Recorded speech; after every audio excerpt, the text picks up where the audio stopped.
Let's go! Come on, come on! Hey! Whoa, oh, whoa, oh, yeah, yeah, yeah. Whoa, oh, whoa, oh, yeah, yeah. It's time to make a difference. It's time to turn that page. We got to do the right things if we want brighter days. Cause things ain't getting easy and the road ahead is tough. It's up to you and I to make the madness stop. Every day the things getting harder, and every day the things getting rough, and every day they hike the food prices and they implementing more. Everybody now, let's go!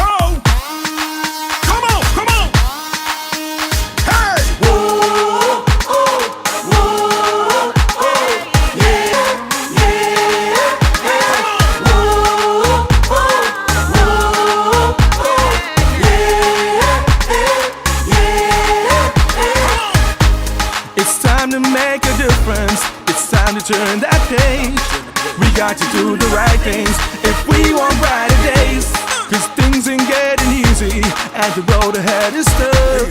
It's up to you and I to make the madness stop. Every day the things getting harder, and every day the things getting rough, and every day they hike the food prices and they implementing more tax. For the sake of our twin nation and the youths of the next generation, let's stand united, show we're not divided. Let's show them now and send them a message now. Show them that we're the voice of hope. Send them a message now. Show them that our country ain't no joke. Send them a message now. Show them that we're the ones who care. Send them a message now. Oh, oh, oh, yeah, yeah.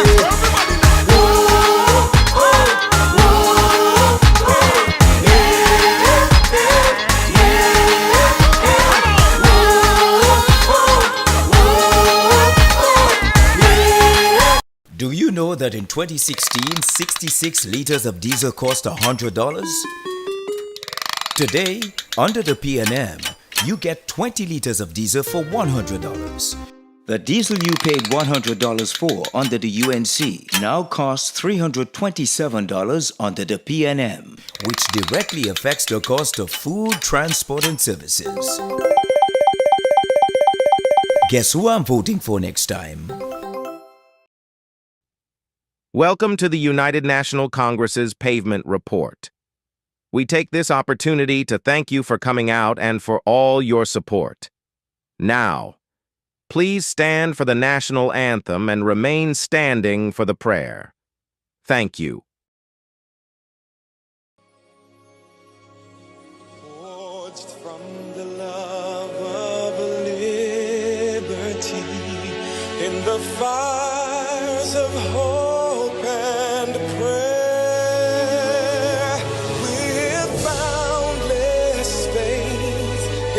Destiny, we solemnly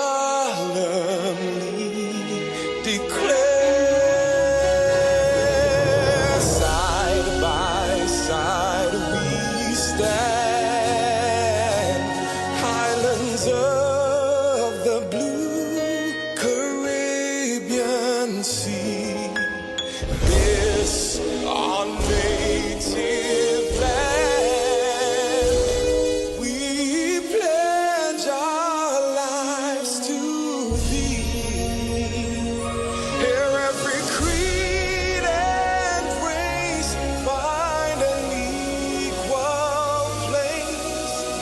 May God bless our nation. Hear every creed and race find an equal place.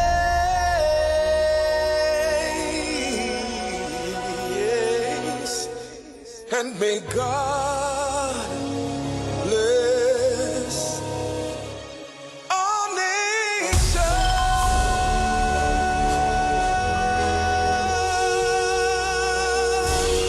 Almighty God. We ask you to bless all our officers of this political party. We ask you, Lord, to bless the political leader and all officers, all stakeholders, and all concerned, all members of the party, we ask you, O Lord, to give us the courage and the strength to continue on the pathway to victory. May peace be unto one and all.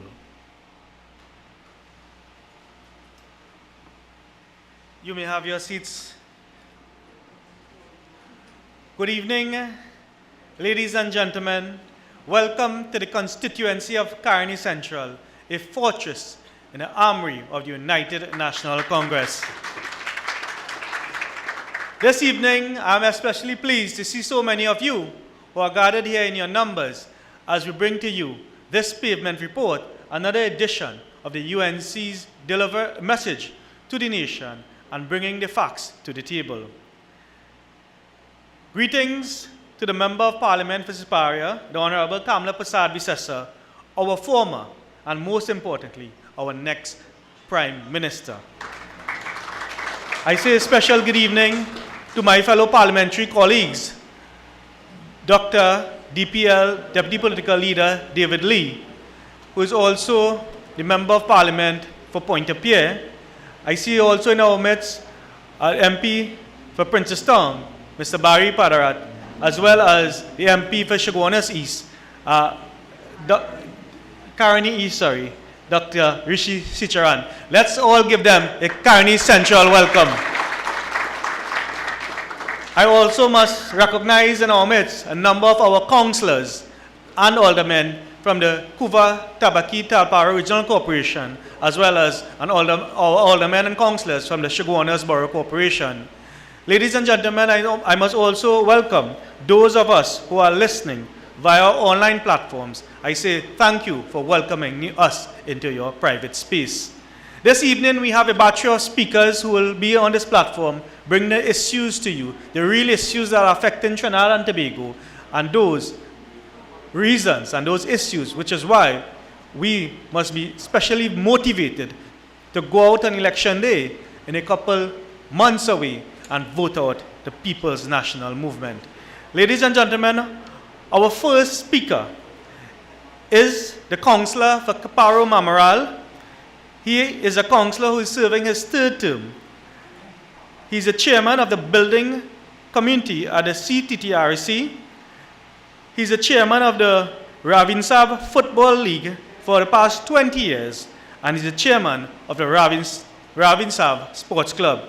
He tells me that he's an avid sports enthusiast and sports fan, and he used to play good football.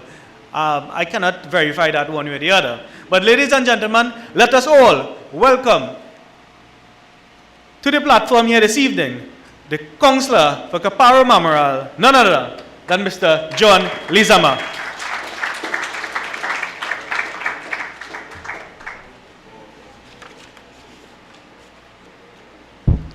Thank you, Mr. Chairman, for that introduction. I used to play good football and better cricket. Good night to the Honorable Political Leader, Kamla Prasad Visesa, Senior Counsel, Members of Parliament, fellow council members, aldermen, you, the people of Caroni Central, the viewing and listening public. Welcome to the constituency of Caroni Central. You all could do better than this, than just, we are in election mode, and we should be ramping it up that we want to form the government in 2025. Ladies and gentlemen, there are so many things to say here tonight, but I don't know if the time permits me to say almost everything. My friends, I stand here tonight to tell to you, the public, and the people of Caroni Central, the reality of things that plague we as councillors in the Couva Tabaki Talpa Regional Corporation, and by extension, you, the burgesses of CTTRC. Tonight, I will try to touch on at least 4 topics that greatly and critically affect you for your daily lives for the past year. Well, I wouldn't say for the past year, for the past almost 10 years. And we will start, you know, as I look around, that every day somebody started to tell you about water. Water in these areas have become from a daily basis to a monthly basis. You are given a schedule that you will have water in your taps tomorrow. However, from tomorrow, leave into a week, it through to 9 days, and then suddenly it becomes months that you are not without water. There are critical areas, and you don't want to touch on all the areas that are affected in the Caparo Mamoral area, but basically I will try to touch on the areas in the Caroni Central area. We have areas such as Palmis, Chickland Road, Caparo, on the Caparo Valley Brasso Road, which is a major town now, by the way, Flanagan Town, Grand Couva. These areas have been suffering over this year for water. And not because just those actually suffering, they have no water. It has pained me, it's heart-wrenching when you hear people calling you at all hours of the night, Burgesses, when we get to water. Especially the elderly. I have no water in my tank. And those are the problems as a councillor you are faced with on a daily basis during this last year here. There is nothing you could do other than call WASA, relate to, they will give you a message and you have to relate to them the purchases. WASA says so and so. And you living in hope and nothing is happening with you for that water supply. You know, WASA was so lucky, but then again, the incompetence of the minister, who is Marvin Gonzalez. We have the prime minister, which is the head of the government, and most of all, we have WASA. And if they can provide you with a basic amenities such as water, what you are saying basically that this government is incompetent. Everyone can remember that between 2010 and 2015, nobody suffered that sort of problem for water. All country areas had water, new lines were laid and all sort of things, that we had water. Today, if you don't have money to buy water, you'll do without it. Children cannot go to school because they cannot wash any clothes. And this is what we keep facing on a daily basis. The time has come that you, the citizens of Trinidad and Tobago, and by extension, the people of Caroni Central, take a stand. That stand, according to the old people, just as night follow day, election coming. And that election wouldn't be coming 2 years down the line. That election is within 6 months of the new year. Think wisely. Do what you have to do. Convince everybody, every one of your family member, to go out and vote in this coming election. If you could convince your dog and all, take your dog to vote. We have no other choice than to rid ourselves of this evil government. You have to take a stand to make sure that your children, you of yourself, have security, and then you could put food on your table. Nobody at this point in time, absolutely nobody are safe in anywhere in their house. We have to send a message, and it starts at this point in time. Think carefully, we have an election to win. We keep saying that the PNM and the UNC are the same. UNC and PNM are not the same. No way anybody could tell me we are the same. We have fundamental difference in our how our party was formed. We have a leader, every day that leader telling you that the solutions for this country. And we must listen to the leader at this point in time and make sure that we go and vote. The only way we could change this evil government is by voting. We cannot take up no gun to shoot nobody. We have to vote. You have a finger, that finger will talk. We have all that to do. Ladies and gentlemen, tonight, I just stray because of the amount of things that building in my head that just pass on a daily basis and you see people are suffering. We have infrastructure. Almost every road in my electoral district of Caparo Mamoral is deplorable. The so-called main road on the Caparo Valley Brasso Road, there are so much potholes. The verges on the road are not cut. Right now they are like arch. Those are the things that we are not getting. We are not getting those services from any part of this government. There is a road that is Edinburgh Road in London, in Shagona. Not Shagona, it's Londonville, to be exact. Edinburgh Road, I feel doggo don't even want to pass there. The condition of that road, I just don't know. Why, people live there.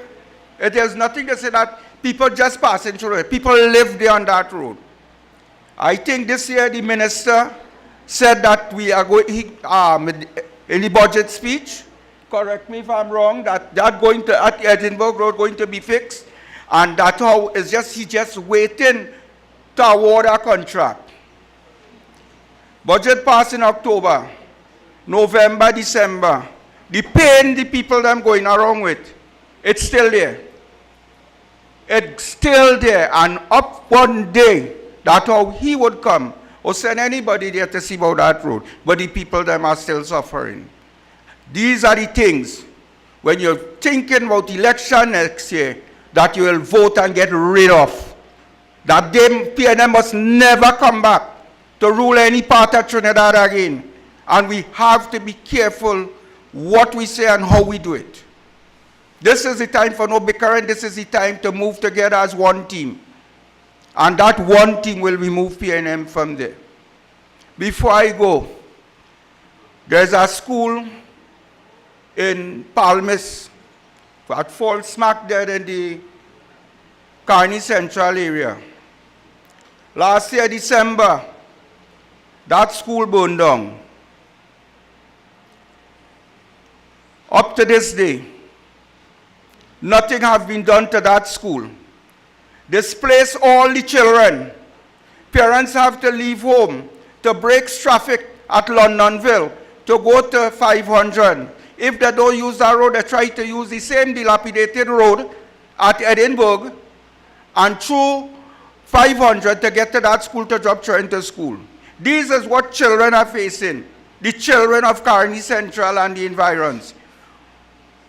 We ask and we keep calling on the Minister of Education, please come out and have something done to the Palmis government school. By the way, the school, the city TRC offered to demolish the school free of charge. While we started breaking it down, the ministry sent a notice to stop. The school right there, same place as it today. CTRC was doing it for free. And the children are suffering now, we have nothing. This is what we are faced with. So the children displaced, parents have to find extra money to pay extra transport for the children, and they keep going. Those are the things that I tell you we have to fight to get rid of. We have to get rid of. And as I said, sometimes you hear people say, UNC are doing nothing, councillors are doing nothing. Well, tonight, UNC in your face. You can't get away from that. UNC in your face. UNC telling you what happened. Sometimes you hear you talk, I ain't fixing a road. The council ain't fixing a road. We have $1.2 million or $1.3 million we get in recurrent to fix road. You tell me, divide 1.2 or 1.4 million by 15 and see what you get to fix any road. That is what you get for the year. And the minister saying that how you don't use the money. But then again, if the money is not released, what you will use? So this is what I said, and I keep elaborating on this. Ladies and gentlemen, think. You don't have to think long and hard for what to do in 2025. You don't have to think. Every day it faces you. Your choice is very easy. Very, very easy. You have Kamala Prasad Bisasa leading a team of UNC soldiers. You're sure you could get something.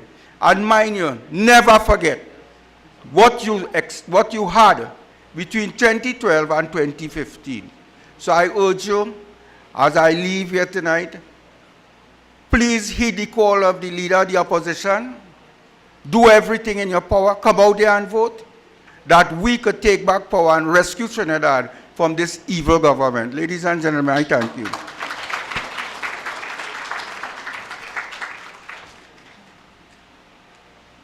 Let's hear it again for the Councillor for Caparo Mamoral, Mr. John Lezama. And he is quite passionate about his role and the responsibility that has been entrusted to him. But you can hear his frustration because he cannot deliver. He cannot deliver to his burgesses and to his constituents, and many of which are a part of Caroni Central. And what is particular about the Palmas Government Primary School is that when the ministry stopped, when they stopped the CTTRC from doing the work, they said, hold on, already we want it free. We will give our contractor to do it. So they're taking monies which can be used to fix the same road and giving it to a contractor. The other thing that he has highlighted is that these parents have to spend at least 1 hour every day extra dropping their children to school. And they want to tout and they want to say that the future of the nation is in the book bag of the children. They have the nice phrases, but when it comes to action, the UNC is about action, the PNM is about mama guy. Do you agree with me? They are about mama guy. Cry, lie, and mama guy. That is what the PNM is noted for. Nothing else. So ladies and gentlemen, let me just permit me to recognize in our presence here a very important gentleman from within this community who has been doing human service and who has been going beyond the call of duty to ensure that we have a safe community in Tree Roads and environs, and someone who has expended a lot of his personal time, effort and resources, his money, in transforming this area. And he's none other than Mr. Rampy, who is also responsible for having us sit in this comfortable air-conditioned space that we are having this meeting in this afternoon. So let's hear it for Mr. Rampy. All right, ladies and gentlemen, as we continue on our program here this evening, I bring to you the Councillor for Couva East Balmain, who has been a community activist for many years, a former Holy Faith Convent student, currently pursuing a degree in emergency management. I bring to you Councillor Arlene Solomon-Ramesar.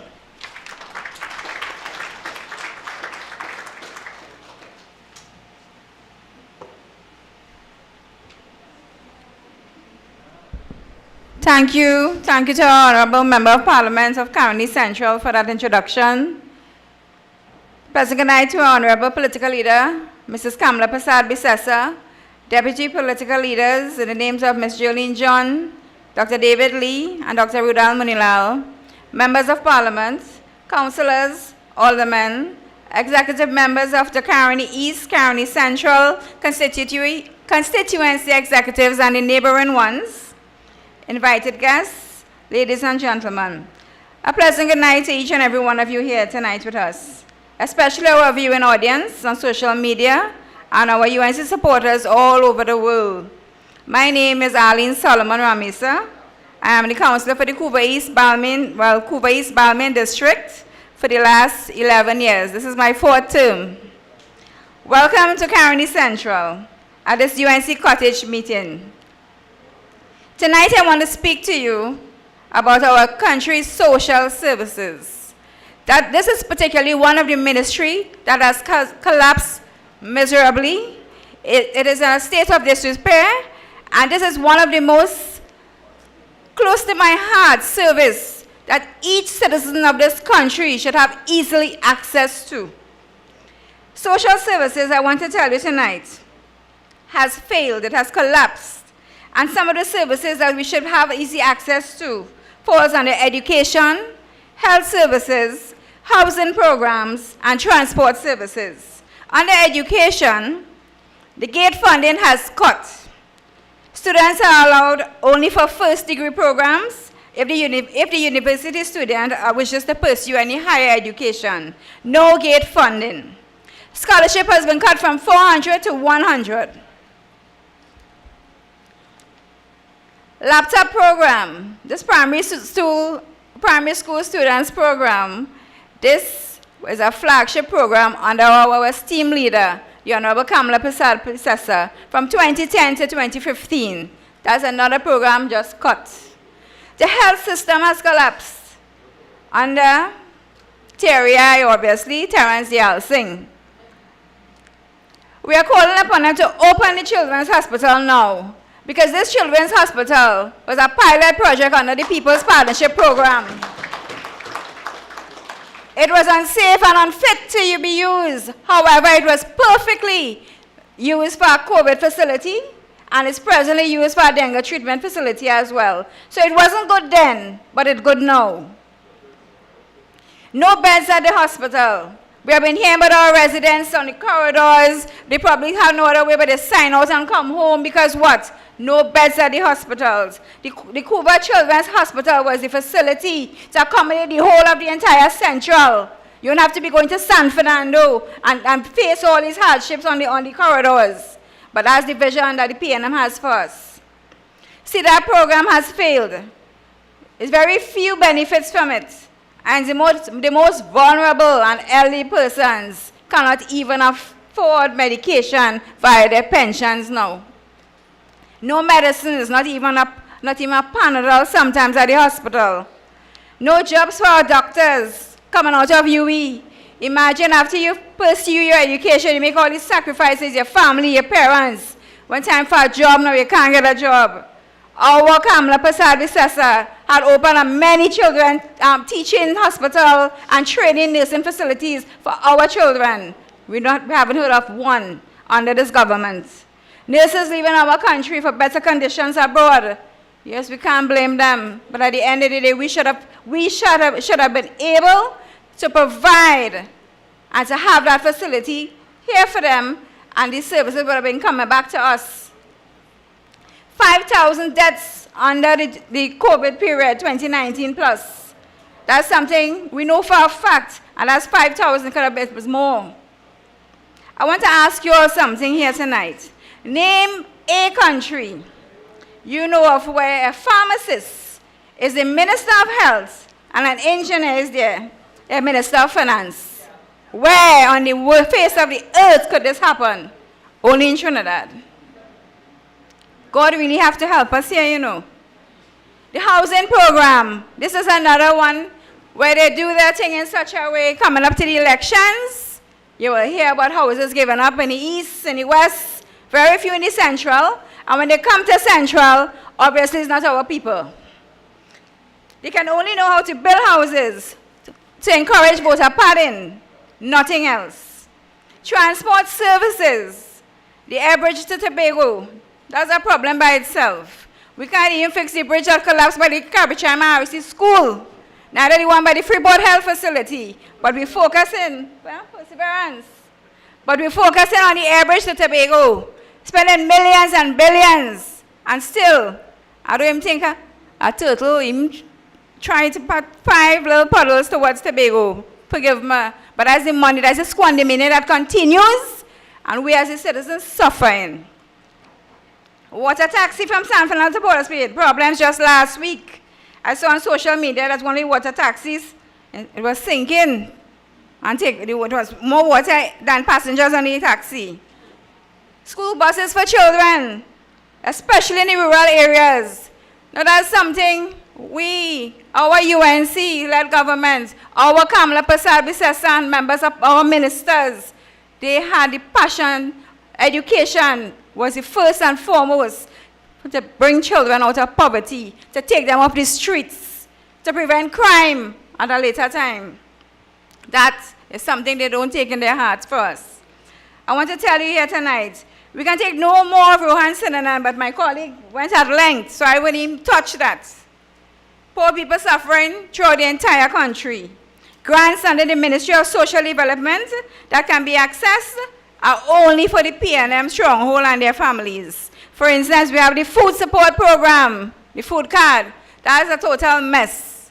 We're in December, but that's the date for election call. And you'll see how much food cards go in my houses we don't know anything about. That's the thing. Post boxes already, I agree. Minor house repairs. The disability assistance grant for children. Now this is something I realize, and some of our budgets have been calling. They're actually seeing reasons to cut these disability grants for children. Now, it's only sensibly to think that if a pensioner happens to have a child within their home who's a disabled child, why would you cut the disabled child grant? That is for the child. Pensioners can't buy medication. How would they see about the child? No, they don't think, I believe forgive me, I always say, the PNM government is talk before they think. And they continue to do that on their dear leader. These grants are for the PNM, and for the people in the most difficult grants to access are the ones for us. They'll frustrate you 10 times, even a funeral grant. Family, you're mourning, in this state of loss, they will frustrate you. Go and get this, come back with that. We need a copy of this, we need a copy of that. If it wasn't because of some funeral homes assisting the bereaved families, how frustrating it is. But they know how to get it for their friends and family. Our differently able, autistic persons, single parents, single fathers, single mothers, and I could go on and on. Under the stewardship and leadership of our Honorable Kamala Persad-Bissessa, the next Prime Minister of this country, we can all say that what I just call all the negativity, all the hardships and everything will be a thing of the past. Because our leader has a heart full of love and a vision for all, and I keep saying that. Our country needs her more than ever. A UNC-led government by our political leader, Kamala Persad-Bissessa, is the solution. Is the antidote that is required to take this Trinidad and Tobago out of darkness. And you see this, I want to show you 1 minute. I don't know if I have time still. You see this thing about tightening your belt? I don't know if I'll look at but I have no belt. So imagine your Prime Minister telling you tighten your belt. Some person can't afford food on a table, follows for a belt, but telling you tighten your belt. When he on the other end probably don't know which belt to put on or which hoop or loop to hold it on because he don't care. So, come this general election, and believe me, we have to go and do what we have to do. It have nothing about thinking twice what's going on in this country. We are suffering, and we are suffering, and we are suffering. So, I remember Gypsy had this song, Captain, the ship is sinking. Well, believe me, the seas are more than rough. So put your hands together and vote when the election is called for the Honorable Kamala Persad-Bissessa and the UNC government to take us back to life. Thank you.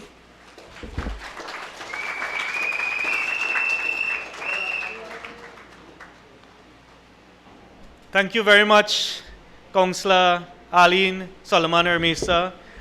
As we move along with our program here this afternoon, ladies and gentlemen, brothers and sisters, I must tell you and must reiterate that the UNC and the PNM are not the same. We are not. You know, and our chief purpose here this evening, you will hear him later. After all the outcry with respect to the SRC report, the PNM has given notice that they are going to debate the SRC report and has laid the SRC report in Parliament. They may go to debate very soon in respect of the SRC report. The PNM and the UNC are not the same. Kamla Persad-Bissessar is on record. The first time they brought this SRC report in February, she indicated then that do not give the politicians, herself included, an increase at this time because our nation, our children and everyone is suffering. Do not give the politicians an increase at this time. The Prime Minister goes on national television and at a press conference and says he has accepted the work of the SRC. That is the difference between the UNC and the PNM. We have a compassionate leader. We have a leader that cares for each and every one of us.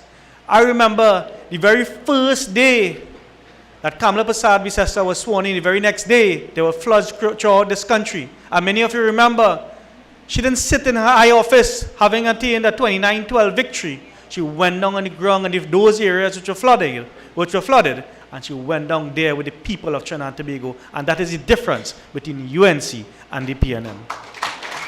Ladies and gentlemen, up next on our program here this evening, our pavement report, is the councillor for this very area.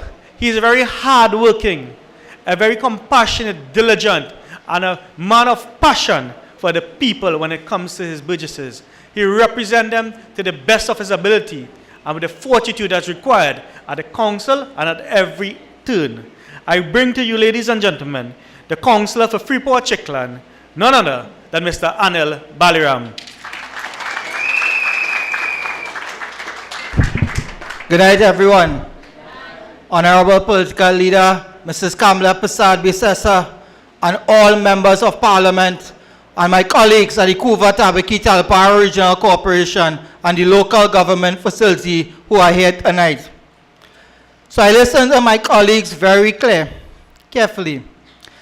And I want to say here tonight, only the budget presentation gone last month. I observe and hear and listen carefully that the minister, I contacted the member of parliament and I give him a memo, I sent a memo via WhatsApp to him, where Minister Alwari, the TikTok man, transferred through the Ministry of Finance $3.4 million from the Couva Tabaki Talparo Regional Corporation and sent it to the Special Purpose Company, the Friends and Families, which is CPEP, and the Rural Development Company. And when the minister, I remember listening minister and MP, Khadija Amin asked him in the committee stage, he said the money was taken back from the regional corporation because the regional corporation was not spending it. But I want to set the record here straight. As a member of the Couva Tabaki Talpara Regional Corporation, that is money for the recreation grounds, for the repairs of recreation grounds. Estimates were sent to the Ministry of Local Government. That is money that was given to us. That what the PNM government has proposed and boasted about since it came in power, since 2015, that each corporation will be given 100 municipal police. The money that was $700,000 to repair vehicles and the police station was taken away from the Couva Tabaki Talpara Regional Corporation and sent to pay the friends and family in CPEP and the Rural Development Company. It did not go there. To top it off, the K9 unit of $700,000 that we received to build the K9 unit at the regional corporation. So when the TT Post complaining about stray dogs and they cannot deliver mails, we could have picked up dogs on the street at the cremation site and persons. That money was taken away from the Couva Tabaki Talpara Regional Corporation. And the minister has said that we did not spend the money. But how can we spend the money when our estimates was on your desk and you did not approve the releases to the Couva Tabaki Talpara Regional Corporation, but you want to say that we did not spend the money? That is to show only one thing. That is to show that the United National Congress councillors are not working. But we find ways and we will expose them. That was a memo. And if the minister want to challenge me, that was a memo, September the 2nd, 2024. And I have the memo in my possession. So I dare him to say it was not so. In addition, I heard the member for Parliament for Oropouche East and the honorable political leader made a statement about the flooding that taking place throughout the country. And Minister Rohan Sidanan said, blame your councillors and the UNC Corporation for flooding. But I want to tell you here tonight that the Chief Executive Officer, the engineer at the Couva Tabaki Talpara Regional Corporation is the person that serve notices on persons who violated. We at the Couva Tabaki Talpara Regional Corporation do not have an engineer for 1 year and counting. So how can the minister say these things when in fact they have not equipped us with an engineer to do the job? And my brothers and sisters, I want to say something here. The minister, Colin Bird, the Prime Minister and everyone said that property tax will be sent back to the regional corporation for development works. I have been sitting in the finance stage committee of the corporation, and my colleagues will tell you is an estimated figure that they have placed on the draft estimate. And to date, Couva Tabaki Talpara Regional Corporation has not get back 1 cent from the property tax that has been collected from the people of the Couva Tabaki Talpara Regional Corporation. But the minister wanted to come up and said that the regional corporations will develop. How can we function if we do not receive funding from central government to do the job? So my brothers and sisters, I want to touch on a I heard my colleagues speak about healthcare. On the 20th of November, I was sitting at the Couva at the corporation, and Councillor Balmati was there with me. And I received a phone call to go to the Freeport Health Center administer aid that one of my relatives collapsed. Not knowing, I would have gone at the Freeport Health Center to see an ambulance to pick her up dead.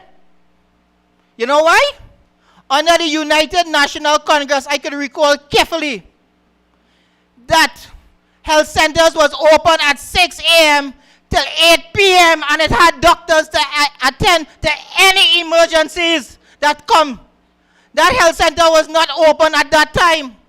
And there was not a doctor to attend to her to try to save her life. My brothers and sisters, we have no choice but to return the United National Congress into government to save this country. And my colleague has spoken about Palmer's Government Primary School. The MP will speak more about the Prisal Government School and the Prisal High School. The MP, I will leave that for him. But my brothers and sisters, we have reached in a time that our resources, and I wanted to tell you all tonight, for the last month, we at the Couva Tabaki Talpara Regional Corporation could not have cut a recreation ground. Our water truck could not have gone out. Our cesspit truck could not went out. You all want to know why? The Ministry of Local Government, Faris Alwari, did not release a cent to purchase dieseling for the equipment at the Couva Tabaki Talparo, and all our equipment was grounded. My brothers and sisters, we must tell Alwari, time for him to pack up and go, and tell the whole PNM government it is time to put a working government in place, the United National Congress. I thank you.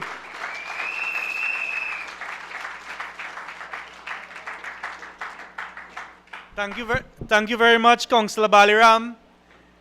This evening, I want to also recognize in our midst our Member of Parliament for Couva South, Mr. Rujanath Indar Singh. We also have the Member of Parliament, Michelle Benjamin, with us all the way from Moruga Tableland. So let's give them a Caroni Central round of applause. It is getting at that point in time when we'll soon be hearing from our members of parliament. But before we do so, we have with us the Deputy Mayor of the Chaguanas Borough Corporation, a young and vibrant activist, a young and vibrant attorney at law who practiced in the civil arena, who is also the councillor, a first-time councillor for the electoral district of Montrose. Ladies and gentlemen, this evening, welcome to the platform, Melissa Jadoonanan.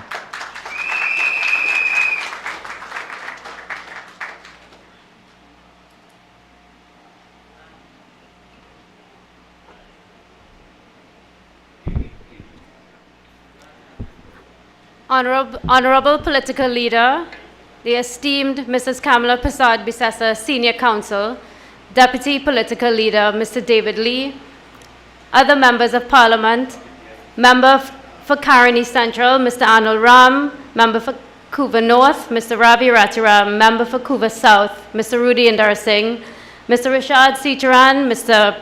Barry Paradath, and Ms. Benjamin, and all the hard-working members of our local government fraternity, UNC activists, UNC loyalists, welcome to Three Roads Junction Community Center.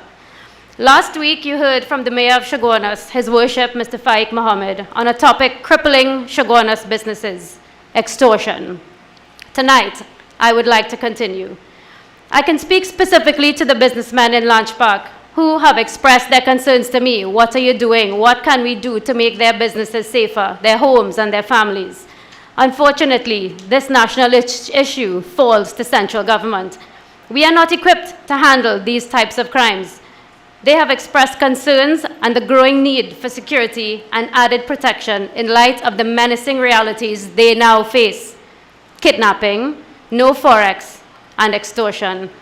With no intervention from central government, with this cancer attacking Chaguanas businessmen, they are left with no choice but to leave Trinidad. It boils down to safety of kith and kin, bags packed and ready to go to foreign lands to seek security. What will happen to our communities who depend on the business community for incomes to sustain households?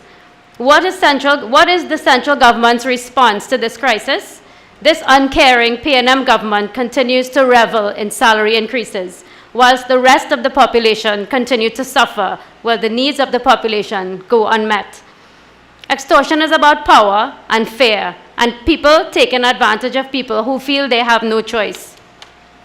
You see it every day, from the businessman forced to pay security money, protection money to keep his small shop or business alive, to the single mother who has to pull a string to get her child in school, or the neighbor who have to pay a little extra to get water supply while the rest of us remain parched. But extortion doesn't only exist in the shadows of our streets. It thrives in the corridors of power, and that is where it truly becomes dangerous. I want to get straight to the point. The Minister of Finance attempted to intimidate the Auditor General for doing a job. The Auditor General reported that $3 billion went missing from the Treasurer. That's not little change. That's we money. That's money for hospitals, to build schools, to build roads. That's money to feed hungry children, repair potholes, and secure our communities. But instead of addressing the issue with accountability and transparency, the minister chose to lash out and made accusations of sowing discord instead of answering to the billions that went missing. Is that political extortion? You tell me.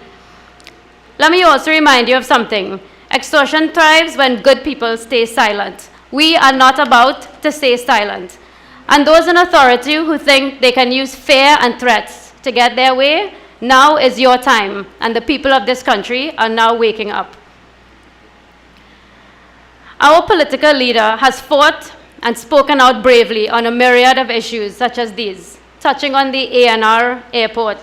Basically, in short, a report showed where a contractor was directed to fix things. The structural integrity was called into question, and the contractor did not. And now this has resulted in cost overruns in the amount of approximately US $67 million. Why was nothing done from 2 independent reports submitted? To extort monies from your pockets? When they say cost overruns, who pocket you think that's coming from? We have a constitutional right for protection and enjoyment of property subject to due process. We have a right to be afforded the protection of rights, to not be deprived of those rights and privileges.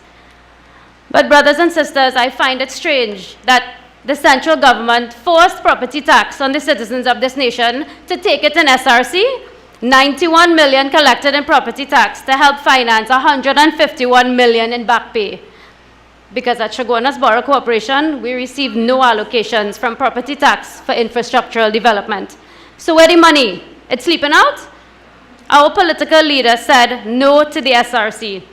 She identified that the timing was wrong. She identified that the prioritization of this was wrong. She identified that this was not what the country needed at this juncture. Because she understands the heart of the nation. She understands that the country did not need a pay increase while the rest of the country remained marginalized.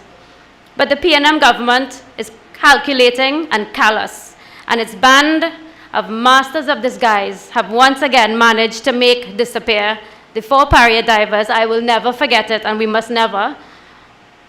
$3 billion, and the value from not 1 but 2 independent reports advising on compromised structural integrity of the ANR airport, because nothing came of it. But what they did make appear was cost overruns in the amount of $67 million. Our leader highlighted this and is calling for a probe into this maladministration. But back to Chaguanas and the extortion being faced by Chaguanas businessmen. In this festive season, where the spirit of Christmas is about spreading joy, Chaguanas businessmen are gripped with fear. What is the response from central government to these concerns?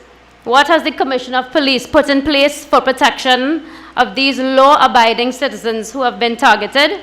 Nothing. Nothing is the constant with this administration. A sad and dismal state of affairs under this current regime. But your turn is coming. You will have the opportunity.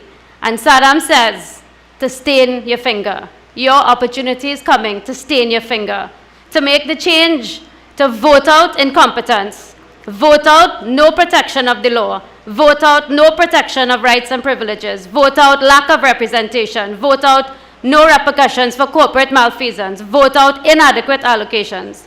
Vote out inefficiency for releases. Vote out no economic growth. Vote out high rates of unemployment. Vote out high rates of inflation. In other words, your turn is coming when you will vote out this uncaring PNM government.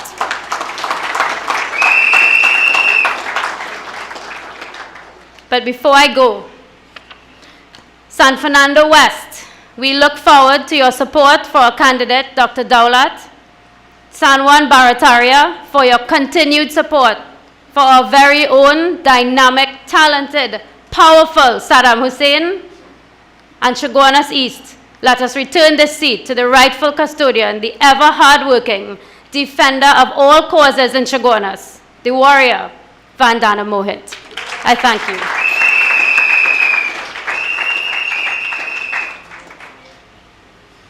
Simply brilliant by young attorney and deputy mayor of the Chaguanas Borough Corporation, Melissa Jadoonanan. Let's hear it for Melissa one more time.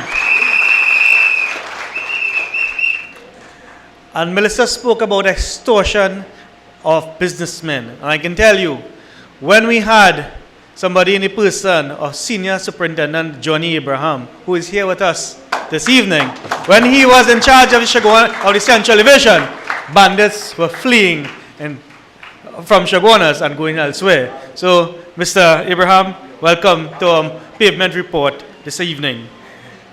As we continue our presentation here this evening, the next speaker is a fighter. He has been someone who has been in the trenches of the United National Congress for more than 2 decades. He is an engineer, electrical and computer engineering degree from the University of the West Indies, St. Augustine. He holds an MBA from the Australian Institute. He is your Member of Parliament for Couva North. I bring to you MP Ravi Ratiram.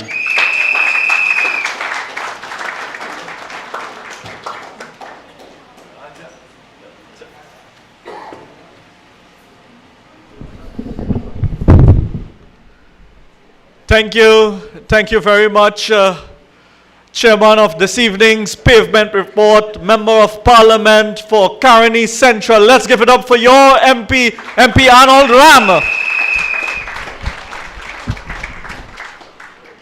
Honorable political leader and the best Prime Minister of Trinidad and Tobago and the next Prime Minister of Trinidad and Tobago, the Honorable Kamla Persad-Bissessar. I want to recognize our Deputy Political Leader, Member of Parliament for Pointe-à-Pierre, Shadow Minister of Energy, Dr. David Lee. And my other brother, you know they say Couva North and Couva South is one. My brother, the MP for Couva South, MP Rudranath Indar Singh. Deputy Mayor, Councillors, Chairman, Aldermen, members of our constituency executive, I recognize my colleague, the MP for Princetown, MP Barry Padarat, MP for Caroni East, MP Rashad Sicharan, and all you distinguished ladies and gentlemen, a pleasant good evening to each and every one of you. I say a pleasant good evening, however, since this Keith Rowley administration has come into office, it has not been a good evening for any of us, for any of the citizens of Trinidad and Tobago, brothers and sisters. And as the Christmas season approaches, it should be a time for joy, a time for giving, and a time for sharing.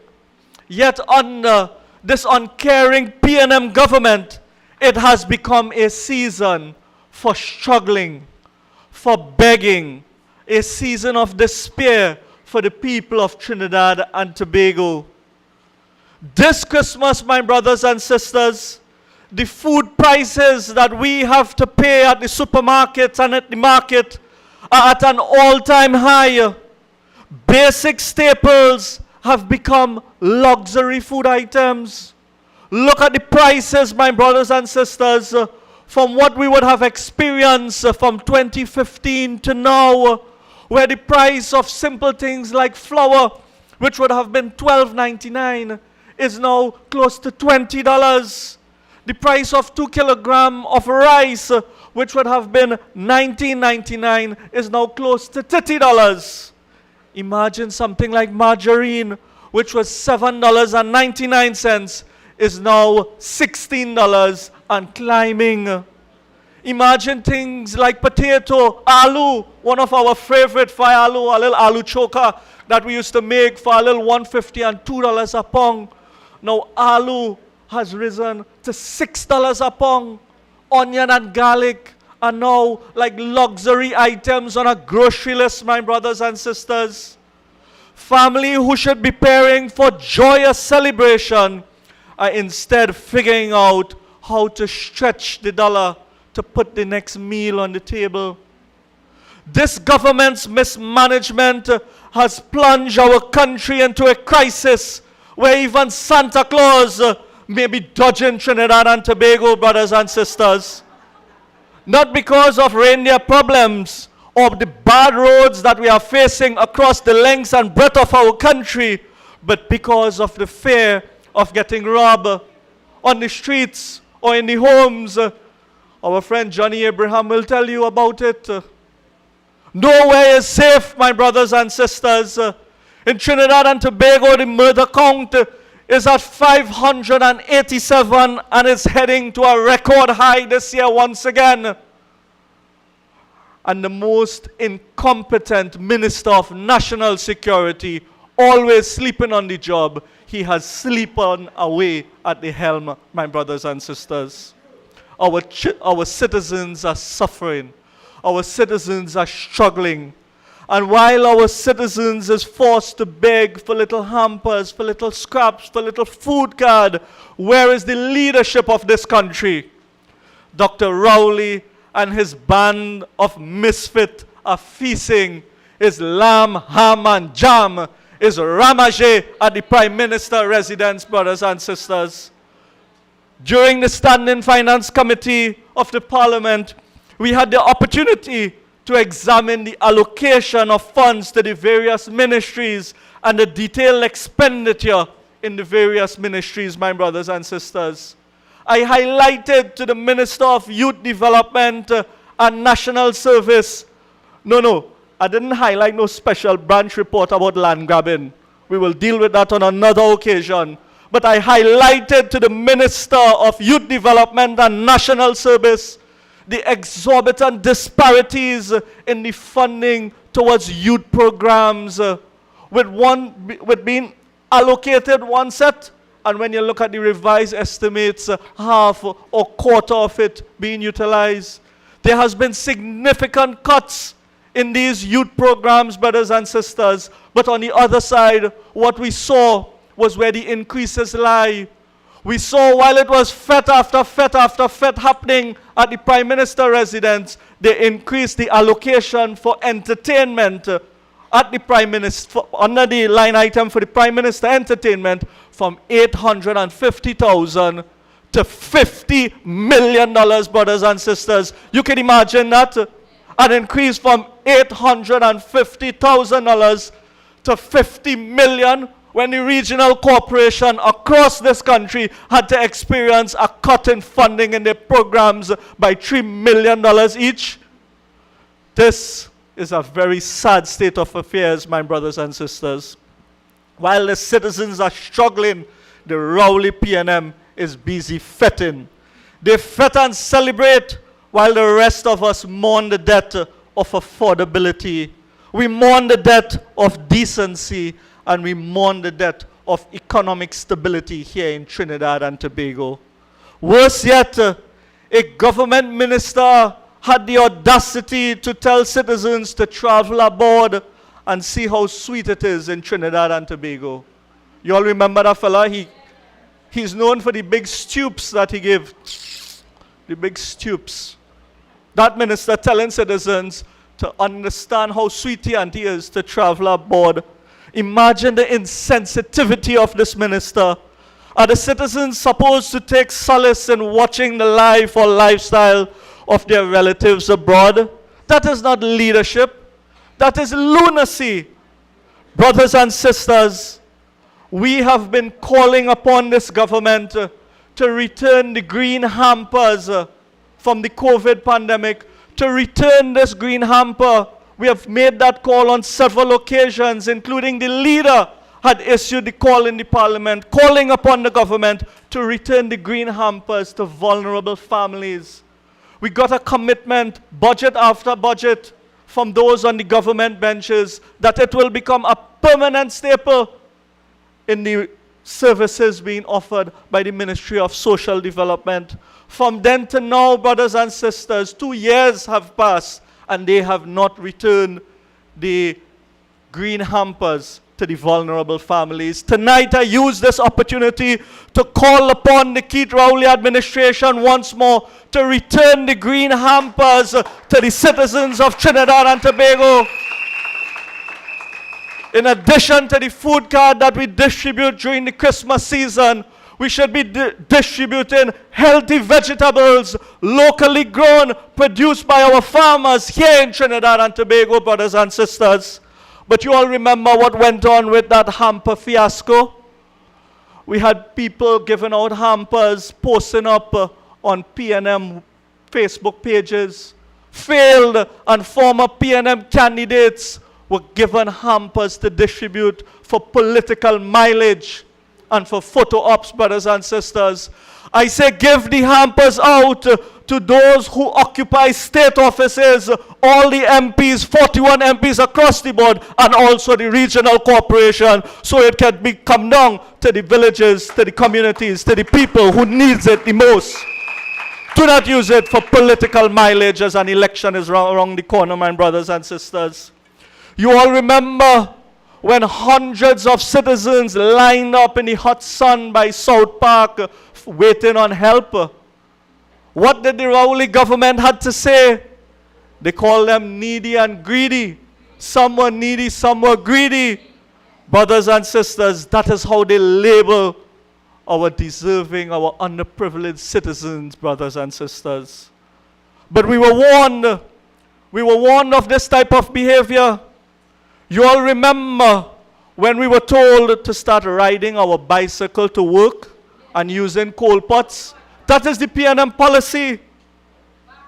They were told that we have to cut back on eating macaroni pie. That is the PNM policy, brothers and sisters. And now this government has turned those warnings into reality, dismantling our economy brick by brick, coal pot by coal pot, and taking the macaroni pie out of the mouths of our citizens, my brothers and sisters. This Christmas, more young people will face unemployment than ever before in our nation's history.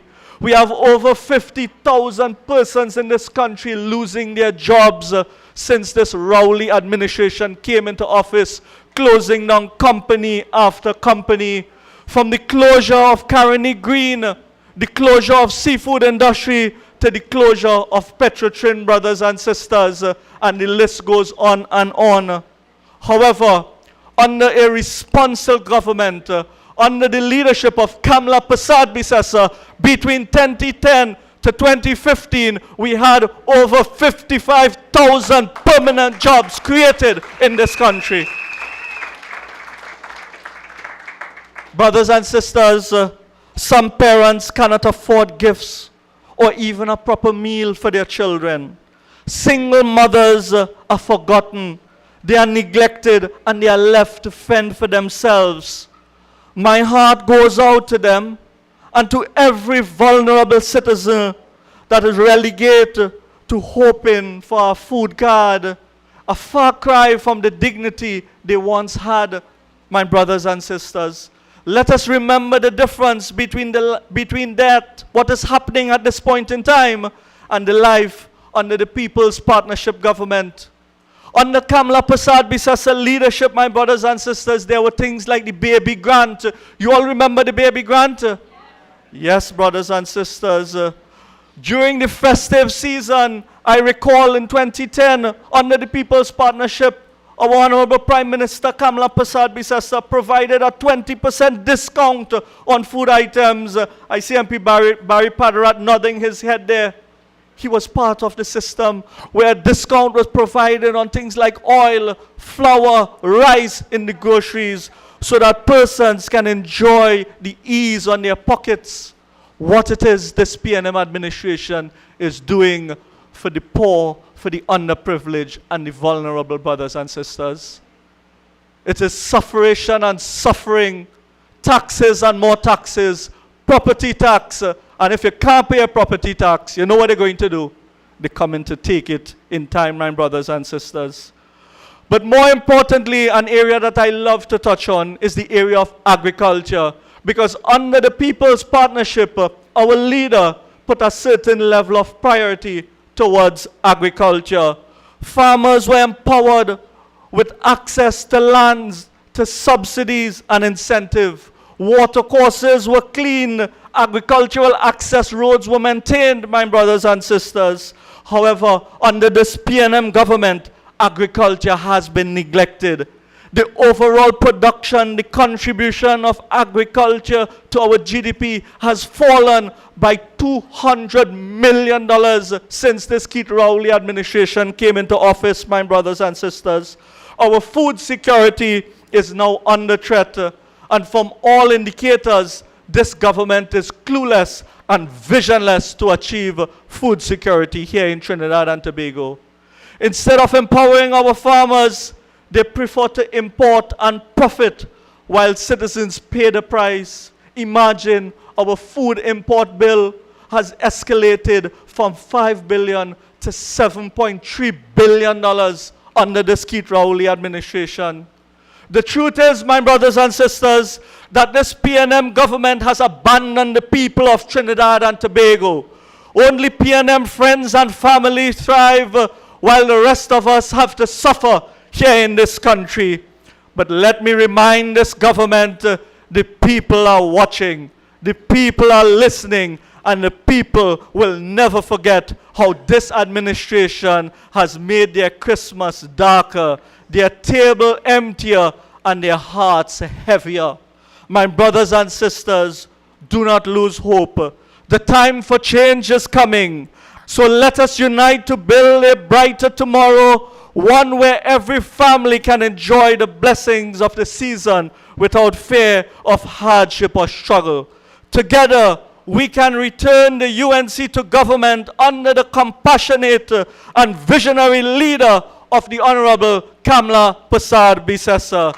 Together, my brothers and sisters, we can rebuild this nation, restore hope, dignity, and prosperity to the people of Trinidad and Tobago. So have no fear. As my brother said earlier, as night follow day and as day follow night, surely the sun shall rise again, and soon we shall see the return of the best Prime Minister of Trinidad and Tobago, the mother of the nation, the Honorable Kamla Persad-Bissessar. I thank you.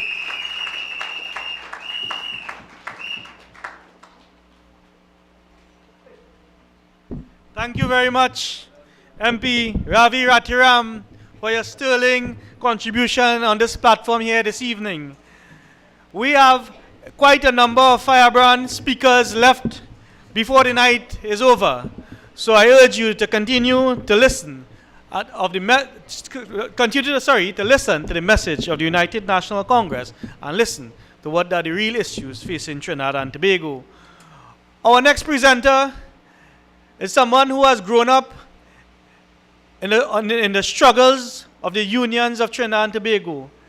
He has been the Member of Parliament for Couva South since 2010 and has represented the people of Couva South with great ambition and tenacity. Ladies and gentlemen, someone who is my brother, my colleague, and someone who gives the PNM a very hard time inside and outside of the Parliament, MP Rujanath Inder Singh.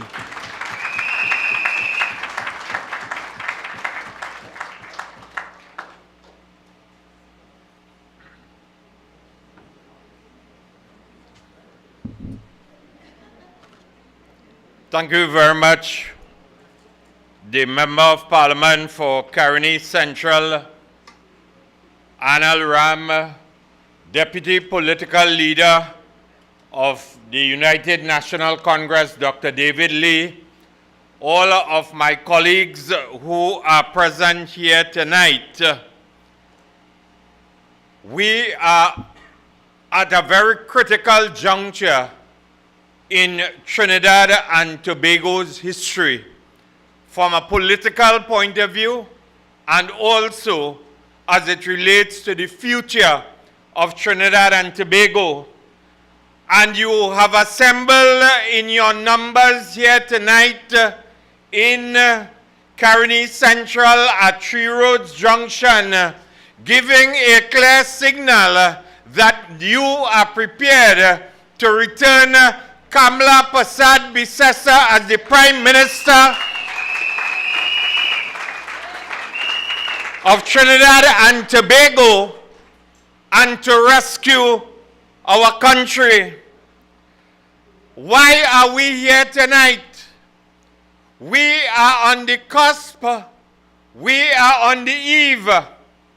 Constitutionally, a general elections can be called by September or December, between September to December of 2025.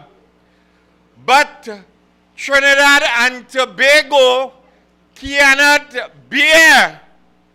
Trinidad and Tobago cannot bear another 5 years of Dr. Keith Christopher Rowley and the People's National Movement, and in Caroni Central and across the 39 constituencies in Trinidad and the 2 in Tobago, we must begin the journey to marshal the forces and the troops to ensure that whenever the general elections is called, the United National Congress, led by our visionary and great leader, is the government of Trinidad and Tobago. And why I am saying so, the reality is this country is in crisis. I see former senior superintendent of police listening very attentively, and he can tell you that indeed law-abiding citizens are under attack. And when a teacher outside of the Memorial Primary School can be attacked in a very vicious manner, I think over 25 bullets was targeted at his vehicle. When a teacher can become the victim of an attempted assassination, you know that we are in trouble. When a private soldier, a private in the regiment, a very young soldier, is gunned down in Arima, you know we are in trouble. When a fireman was riding a fire truck this morning, and the driver of the fire truck negotiated the corner near the Siparia market, and the door fall out because of a defective fire tender, you know we are in trouble. And the gentleman, thank God the gentleman was not injured severely or seriously. It may look comical, but that is how our vehicles within the national security apparatus has been allowed to deteriorate under the most incompetent Minister of National Security in the political history of Trinidad and Tobago, in the person of Fitzgerald Hines. And if the PNM Screening Committee, led by the Prime Minister, who is the Minister of National Security, does not have confidence to bring him back to face the general elections of 2025, we must continue to say and agitate, we do not want Fitzgerald Hines as the Minister of National Security. When $3.5 billion cannot be accounted for, when the Auditor General has raised red flags as it relates to the expenditure of taxpayers' money to over $3.5 billion, and a judicial officer in the highest courts of our land, the Privy Council is concerned about why the Minister of Finance is not under investigation. Also, you know we are in serious trouble, and the UNC must rescue Trinidad and Tobago, my brothers and sisters. That is the reality of where we are. And whilst my colleague MP David Lee will address this later on during his presentation, when you know And you have been told, and she has presented the evidence to the point where we have seen clearly that over $462 million have been overspent in the construction of an airport in Tobago. We demand value for money, and we demand an investigation. And tonight, all I want to say is that I, with the rest of my colleagues, fully endorse our leaders' call for an investigation, whether it is a police probe, whatever probe, but we want to ensure it's not that we are against any airport in Tobago.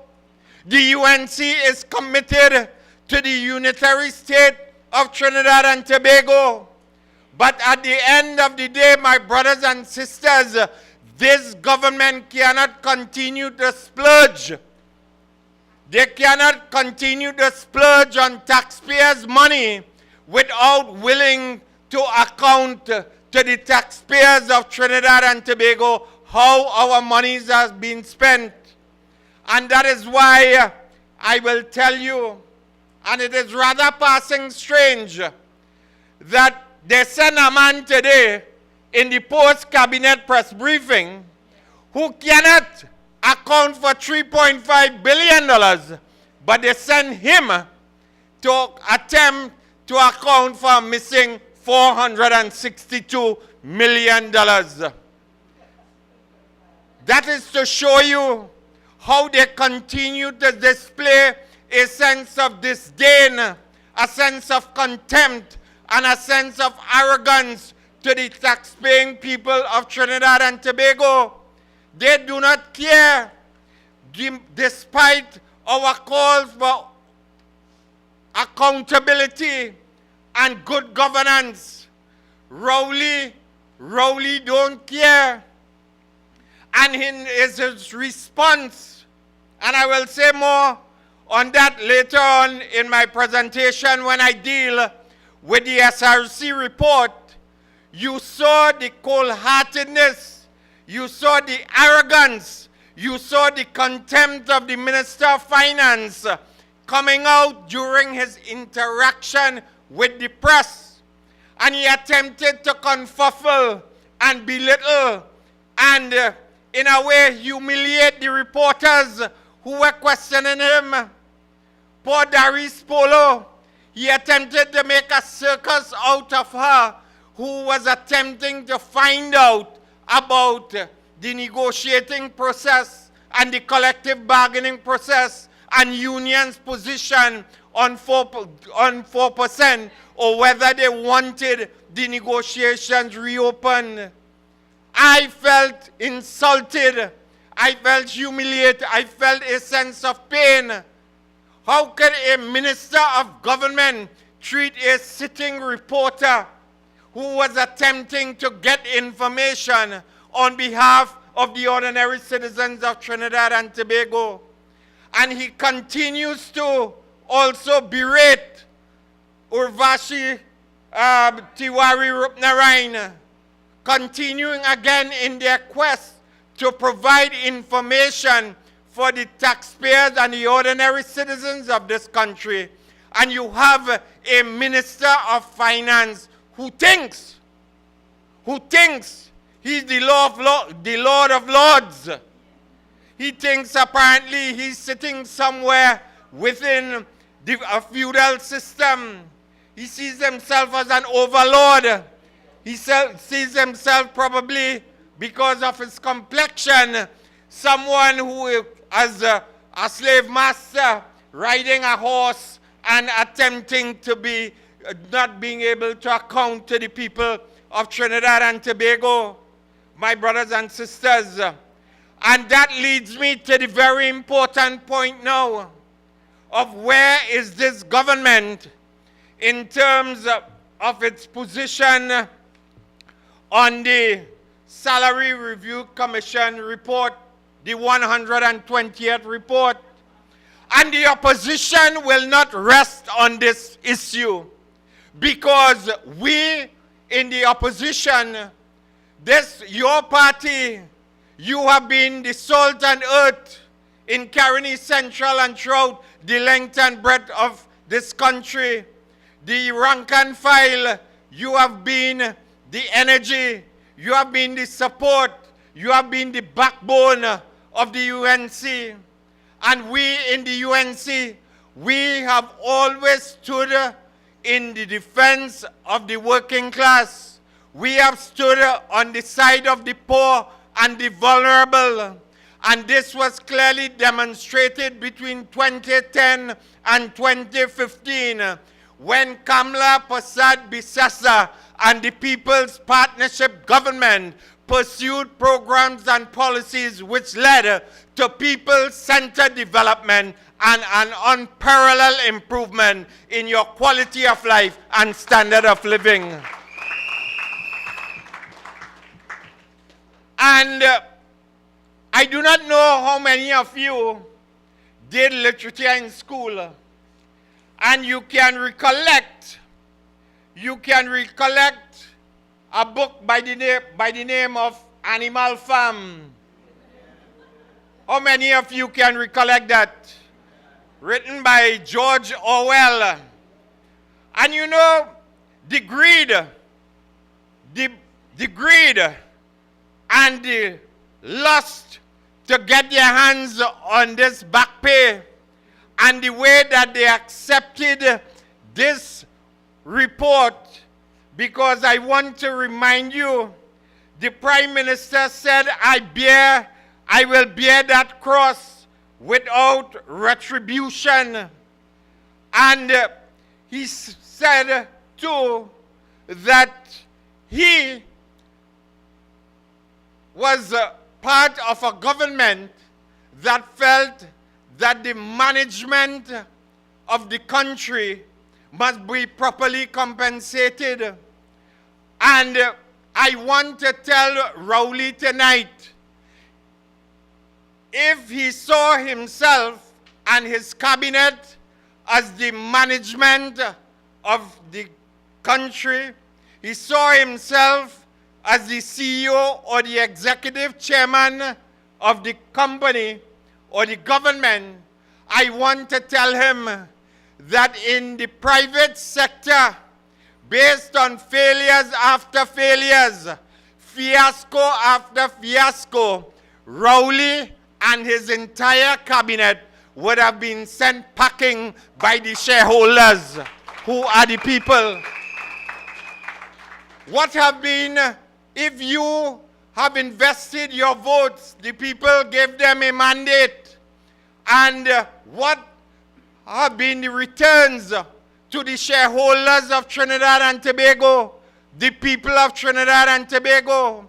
Has there been any improvement in your education, in the school system, in the infrastructure, in health? Has the economy grown? Has there been any diversification of the economy? Has there been any job creation?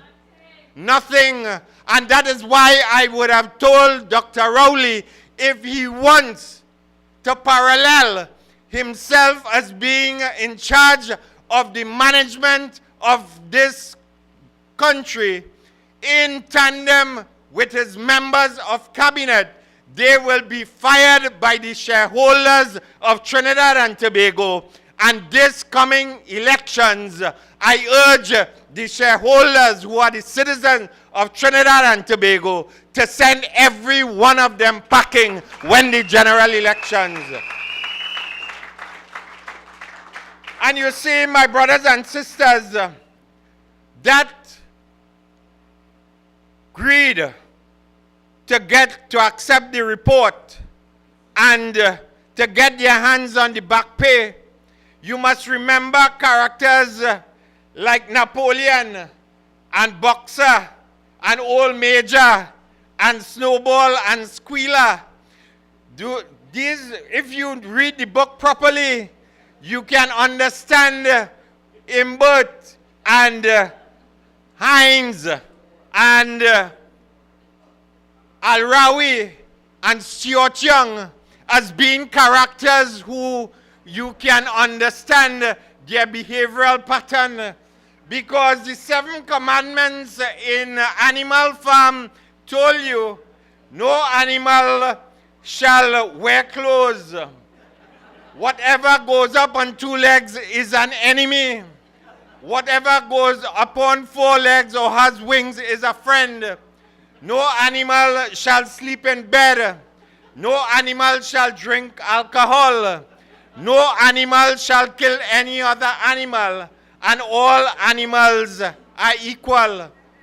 But my brothers and sisters, when you deepen your knowledge of Animal Farm, that those who were in power began to enrich themselves by stealing the resources of the farm themselves, stealing milk, apples, to buy luxuries like whiskey. And doesn't that remind you of Rowley and his cabinet? And I want to tell you that they tell you to band your belly, tighten your belt, and wait for money until 2027 when we get cross-border gas. I don't know, my friend from Point up here could tell you if the dragon will dance or any gas coming in 2027. And I leave it at that. But I want to tell you and remind you, because Rowley is saying to you that he don't like his money to sleep out. He wants his money now. And you must accept 4% or leave it. Nothing more will be offered to you, but he wants 47% obscene and vulgar arrogance while you continue to suffer because they have failed you. And you know what this reminds me of? That famous quote in Animal Farm: all animals are equal, but some are more equal than others. And that is why I am telling you that we in the UNC, we understand the pain and suffering of the ordinary citizens. We understand our party. We understand the membership. We understand the plight of the citizens of our country. And tonight, I have in my hand the order paper for the Monday sitting of the Parliament of Trinidad and Tobago. And on the order paper, the Chief Whip is here, but I am taking a little bit of your time, Chief Whip. Under government business, the Parliament will be convened at 10 a.m. on Monday morning. And under government business, the number 1 motion on the order paper: be it resolved that the House approve the 120th report of the Salary Review Commission of the Republic of Trinidad and Tobago on the review of the 117th report with respect to the review of salaries and other terms and conditions of service of officers within the purview of the Salary Review Commission by the Minister of Finance. And tonight, when he comes, he might be able to tell you, I do not have a crystal ball in terms of what the Chief Whip will tell you, but I want to tell Rowley, if he is man, as he said that he will bear the political fallout, and this is a political issue, well, the Parliament is the place to debate the political issues impacting upon the people of Trinidad and Tobago. And if your name man instruct the Minister of Finance to debate this motion in the Parliament of the country. And also, my colleague, the MP for Princestown, raised the issue, and I will embellish his call. Lift the whip, and allow your members to vote on their conscience as it relates to this particular motion. And I want to ask Rowley, is it because of Adrian Leon's position on this SRC, he is no longer finding favor with the screening committee of the People's National Movement. That is, I ask Dr. Rowley, as the political leader of the People's National Movement, is it that Adrian Leons was forced out to be the candidate for Laventille East because of his position on the Salary Review Commission report? That is what we have to ask, my brothers and sisters. So Rowley, don't duck, don't run, don't hide and attempt to mamagai and deceive the population. It is on the order paper and coming to the guile where the United National Congress will lead the charge through the political leader, the Honorable Kamla Persad-Bissessar. And as I leave you here tonight, my brothers and sisters, I want to tell you, I don't want any one of you to feel sorry for Hines or McClatchy or any one of them.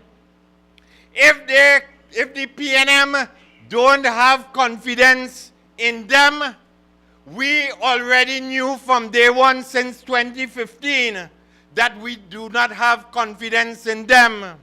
And it is Kamla Persad-Bissessar and your 19 members of parliament in the parliament. We have stood tall. We have stood on the side of the people. We have exposed corruption after corruption, fiasco after fiasco. In fact, the only time I think this country know that it had a Minister of Labor is either when Indar Singh, as the shadow for Labor, posed a question on the order paper, or recently when the PNM screening committee rejected McClatchy. 5,000 plus murders, home robberies, invasion. Don't feel sorry for Hines. Extortion has become the order of the day. Incompetence of the highest order. And McClatchy has remained silent on outstanding negotiations, on the collapse of the collective bargaining process, on the collapse of the National Tripartite Advisory Council, on the collapse of what we would call OSHA. He has remained silent upon deaths after deaths in the workplace. And tonight I tell you, as civil society cries out in terms of making their voices heard, in terms of the future of Trinidad and Tobago, whether it is on Forex, whether it is on long outstanding negotiations, whether it is on high unemployment, crime, and whatever incompetence that Rowley has unleashed on this country, I ask of all civic-minded citizens and all who are workers in the United National Congress, if you see the importance of standing on the side of the people, and you see the importance of sending a message to the People's National Movement that the people are prepared to stop them in their tracks, assemble outside of Whitehall, and send a message to the people of Trinidad and Tobago. So my brothers and sisters, I tell you, stand strong, have courage, stand with your leader, stand with the members of the National Executive of the United National Congress, and continue your mobilization in Caroni as we begin that glorious march to regain the government of Trinidad and Tobago under Kamla Persad-Bissessar. I thank you.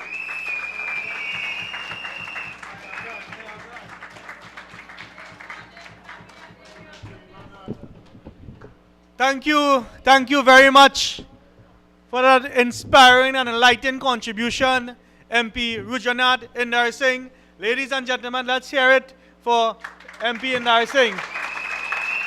That is the firebrand of the United National Congress. That is the firebrand that Kamla Prasad Bisesa has chosen to be the representative for you and for the people of Trinidad and Tobago. And it is getting very close to that time, so I will not keep you any longer. Up next is a man who I describe as a walking library. Ask him anything and he can tell you what the facts, what the numbers are. A man who has been a swimming coach, a former national footballer, a former minister in the People's Partnership Government. I give to you the Douglas himself, Mr. Senator Anil Roberts. Thank you, my brother. Members of the head table, United National Congress, good evening to our political leader and the next Prime Minister of Trinidad and Tobago, the Honorable Kamla Prasad Bisesa.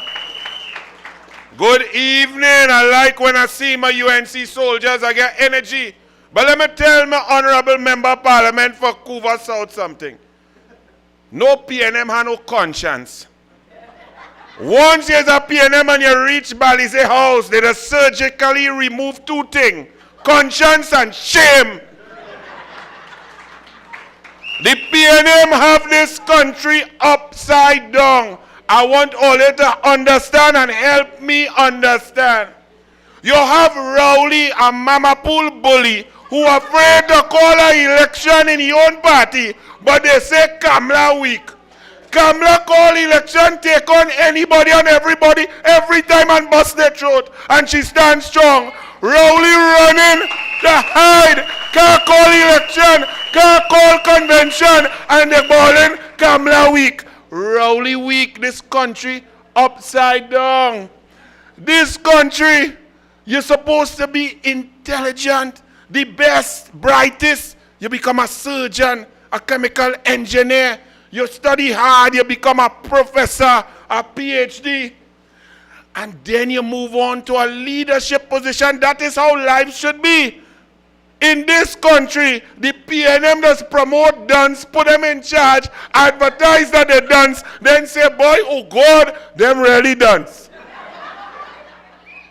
Fitzgerald, Ethelbert, Narcolepsy, Sleepy, Sativa, Wooden Ladder, Hines, boasting that he failed common entrance. He boasting that he takes 6 subjects and pass 1. He boasting that he's a dunce and continues to put our lives at risk. I tell you, the PNM upside down. If you dunce, hush. The next one, Camille, she take off the wig and then come through, jump out she mouth. Just so she say, let me tell all the truth. I never pass maths. I said, what she said there? She said, well, let me really tell all you the truth. I didn't even take the exam. So how she's a lawyer? Because to move on, to matriculate, you had to have maths and English. But she's a minister of housing. That's why I know house a bill. And the one that bill had to break down because she can't add.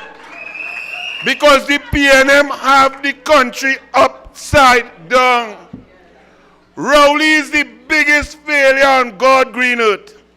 Rowley take 400 days of holiday. Rowley don't have a cabinet meeting past 2 hours.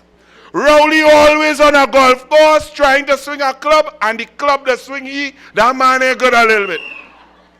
And yet Rowley tell you, the citizens of the country, who supposed to vote for the Prime Minister. So in essence, the people are the bosses who select you to lead. Rowley telling the bosses, all you is to get nothing. Whether he is a teacher, nurse, policeman, fireman, port worker, laborer, whatever he is, nothing for you. But me, I, Rowley, who am the worst in history, the worst PNM Prime Minister, the worst Prime Minister of Trinidad and Tobago, the worst Prime Minister of any Caribbean nation in history.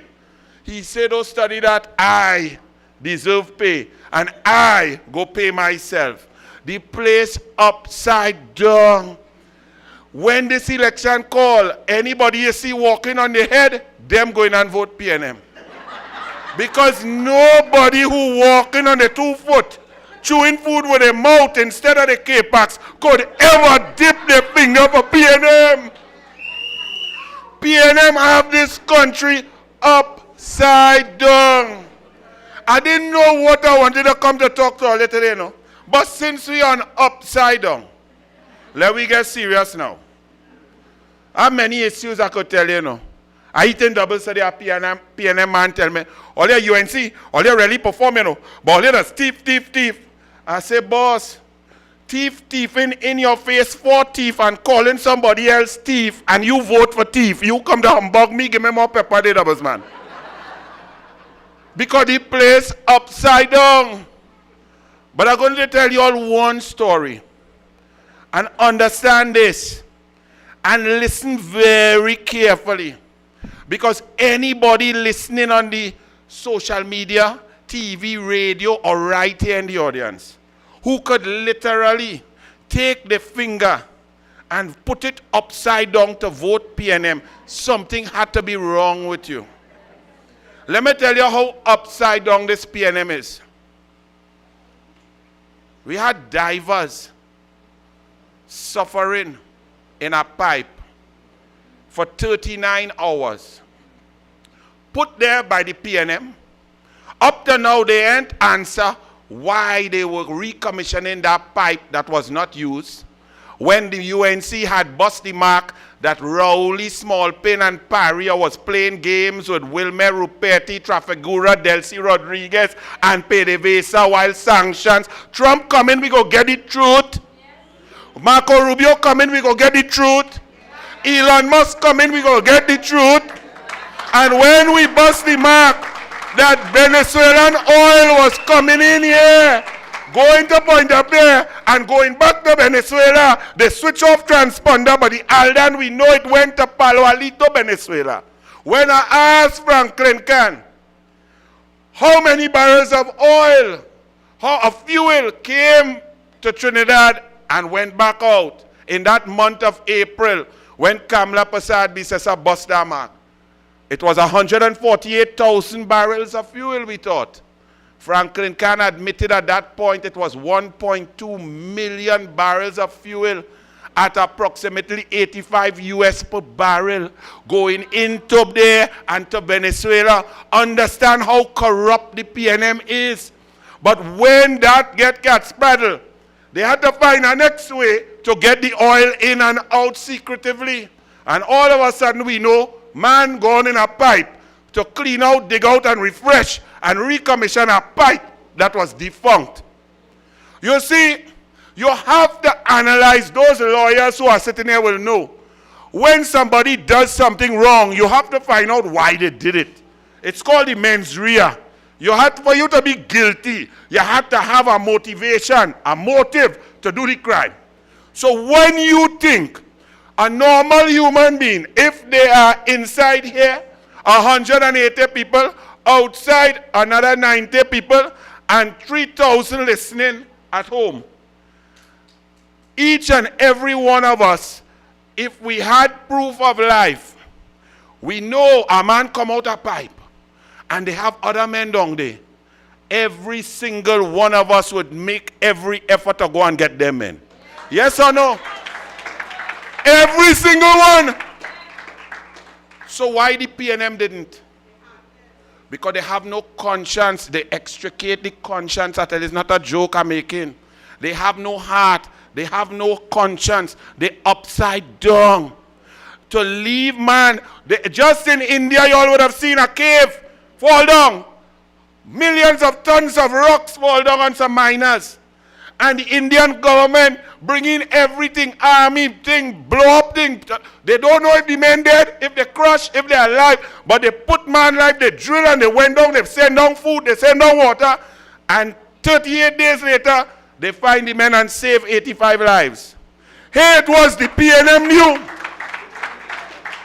Understand this. The PNM knew that there are men alive down there in a pipe. A man come out and say, my boys and them right there. I hear them bawling, you hear them tapping, and you leave them there to die slowly, 39 hours suffocating. Let me tell you how it upside down.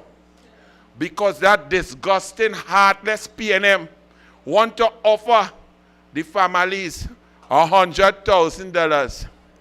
That is 2,500 TT per hour of suffocation.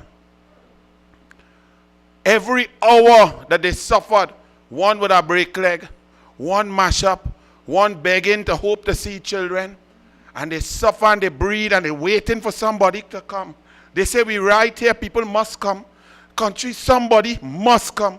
People love we are good people, somebody must come. 1 hour gone. The PNM say that hour is 2,500. And the next hour come, and they're suffering and they're wondering where all you. And hour by hour, they're getting less and less oxygen, closer to death, wondering why the people of Trinidad and Tobago forsake them under there, dying slowly.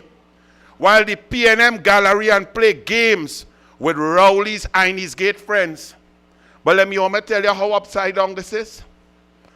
In order to fight against the families of those that lost loved ones, the PNM pay Rowley golfing partner, Rowley Senior Council, Gilbert Peterson, $8.9 million to defend his own friend, Newman George, who Rowley put in barrier when Rowley shut down Petrotrain because Rowley friend, who does dance bareback, had to gallery and get away. Rowley friend, Inez Gate neighbor, Gilbert Peterson, $8.9 million in legal fees. Not to support the people, not to support the families, not to support the widows, not to support the children left without the breadwinner. $8.9 million for Rowley scotch drinking, shrimp eating, golfing partner whose golf game sucks just as bad as Rowley. Gilbert Peterson. Because this country upside down. And PNM like to call people thief. PNM thieving before PNM was PNM. The DNA of PNM is thieving. The PNM is thief in your face and say, look at Bali's house, how great it is. A whole thief house. But this country upside down. Because in Inez Gate, which is a development in Tobago, built by Warner Construction. Warner Construction is Rowley, well they say friend and business partner, but it's really family. Rowley connected to Warner cousin. That cousin. Shampa Kujo is a Warner. That Rowley cousin. Don't get that by the half Tobogonian and let's get the Zeppo from right down inside. And in Inez Gate, here who living in Inez Gate, to show you how this country upside down. While councillors can't get dieseline, while your car get money to clean out drain, your car cut recreation ground, your car get picture to fix road, your car get releases, they cut in your budget. If you ask for 80 million, they tell you you're getting 30, but they only release 12. That is what they do, citizens. But here who living in Inez Gate? Rowley and his wife. Newman George and the blue hair lady speaker of the house. Gilbert Peterson Senior Council who get 9 million to defend Paria, who is Newman George, who is the neighbor in Inez Gate, and get a bunkering contract. All you know what is bunkering? That is something them oil people as do, you collect oil. What a senior council lawyer who study and went you wouldn't know about bunkering. You know many citizens who are experts in oil and gas, chemical engineering, apply for bunkering license and never get. Gilbert Peterson just get it. This country upside down. And right next door to Gilbert Peterson, you know who is there? A lady called Ingrid Lashley. She is on the chairperson of 9 PNM boards. controlling over $1 billion of your assets next door to Rowley. You know who else next door right there? In just 1 square kilometer? Alvin Hilaire, the central bank governor who was given that work when they fired Jawala Rambaran, who they have to pay money for wrongful termination and denial of opportunities, right there in Inez Gate. That is what has happened to our country.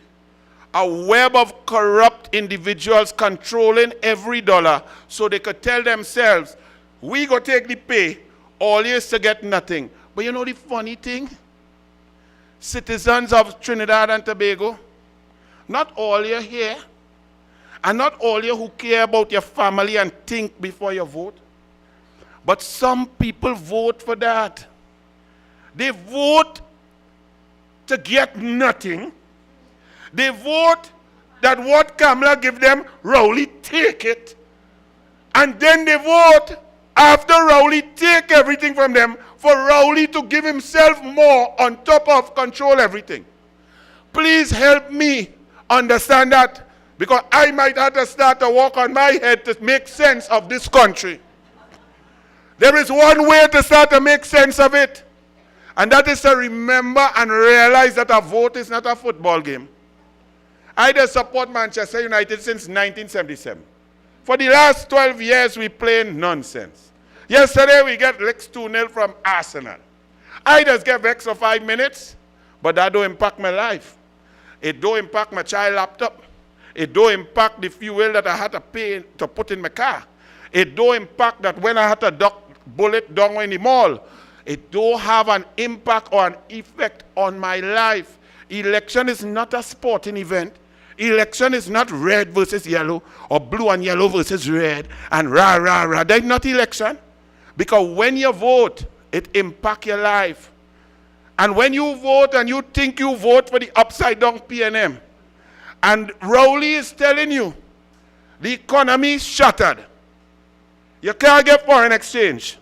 Children cannot get job. A girl with 18 ones working in a bar serving rum and soda. The country in a total mess. The energy sector decimated. We are energy producers originally. We are now leeches on the world because of Rowley and the PNM. He has taken the essence of who we are and sold it and flitted it away. But Rowley is telling you, when you go to the hospital and have to wait 14 hours to see a doctor and the nurses cuss you 3 times, when you have to sit down on a chair that have pigeon feces on it and rat run over your foot in a hospital, when you can't get medicine and you have to get chemo and they cannot even mix the chemo, when there are no oncology drugs, when the health sector is in total shambles, 28 babies die in a NICU because they give a contract to somebody who didn't even know how to clean. But your mother has teach you how to clean from the time you was a baby. One thing we know, because all our we parents could cook, is how to clean and keep things nice and clean and germ-free. PNM cannot even keep a place clean.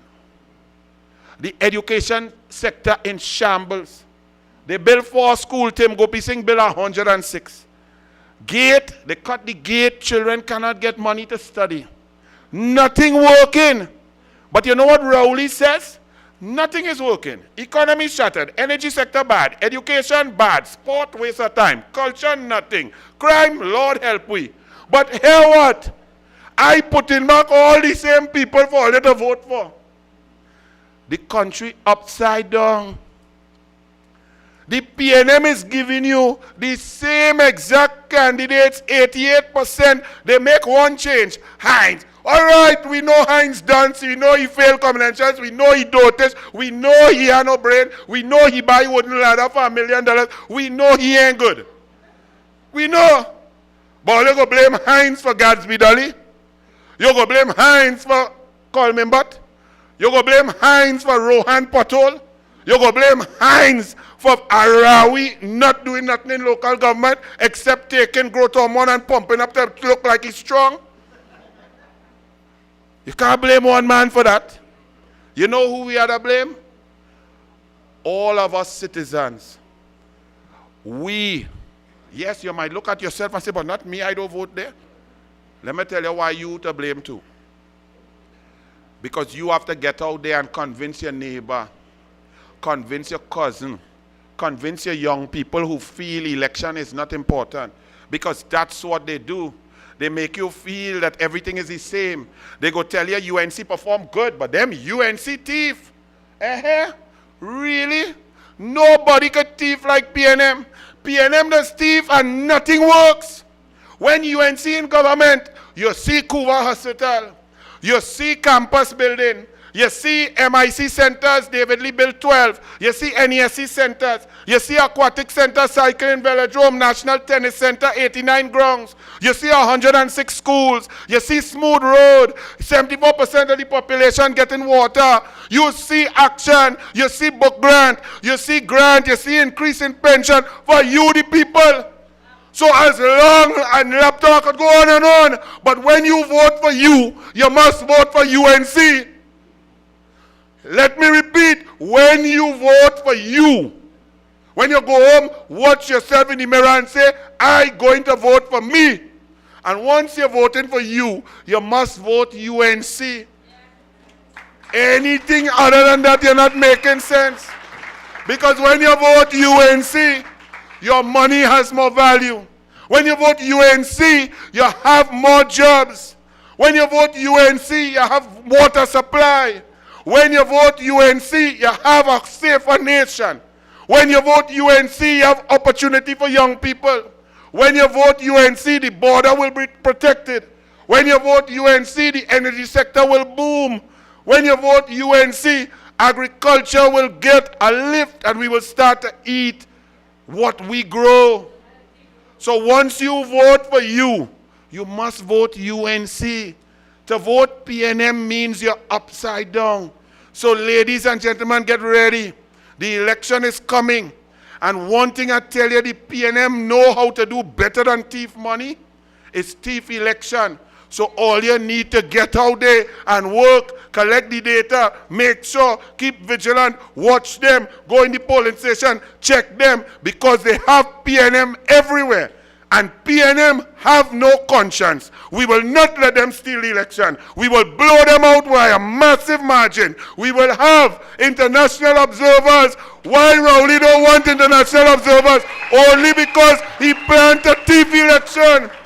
So ladies and gentlemen, join together, band together, converse together, talk when you go in the pharmacy, when you go in the grocery, when you walk down the road, talk and pull out the people. Pull out the people in East-West corridor, down in South, San Fernando West, La Oqueta, Tunapuna, St. Joseph, Sawa Bataria, Chaguanas East, Tangri Grande, Maruga, Tableland. Pull them out. You have family all over. Call them, WhatsApp them, make sure. And tell them, vote for you, which means vote UNC. Thank you very much. God bless.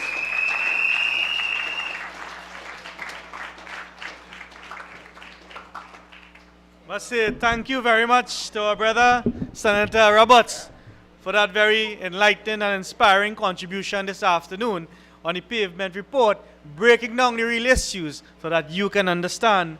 Ladies and gentlemen, young people of the United National Congress and of Trinidad and Tobago, with the next general elections coming soon, you all have one job. You must riot with your index finger.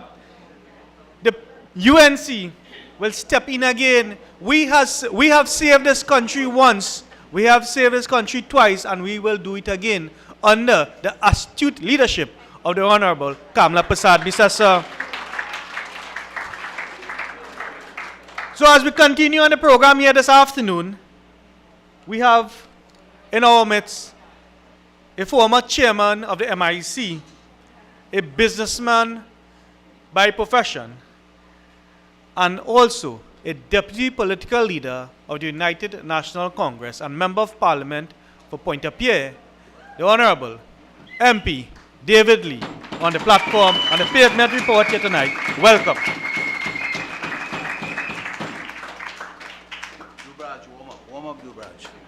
Warm up, Dubraj. Bring out the camera. Sitaram, good night to everyone. I know it's a bit late. It's really a pleasure being here, hosted by our MP for Caroni Central. Can you give Anil a round of applause? A terrific meeting. It's really difficult coming after MP Indar Singh and Senator Roberts. I don't know. I think it's time to go home. I told Anil I need some of that growth hormone that he given Faris.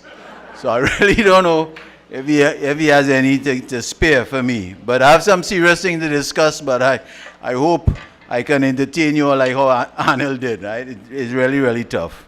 Tonight, Trinidad and Tobago joins the UNC. We join you as a government in waiting. For 9 years, you have waited on this government to deliver jobs. For 9 years, you have waited for them to deliver a stronger economy, a safer society, stable education sector, and sustainable infrastructure. Yet in 9 years, you have received nothing. Nothing up to date. We have always told the people of this nation that under Kamla Persad-Bissessar, you have an opposition that never stops working for the people of this nation.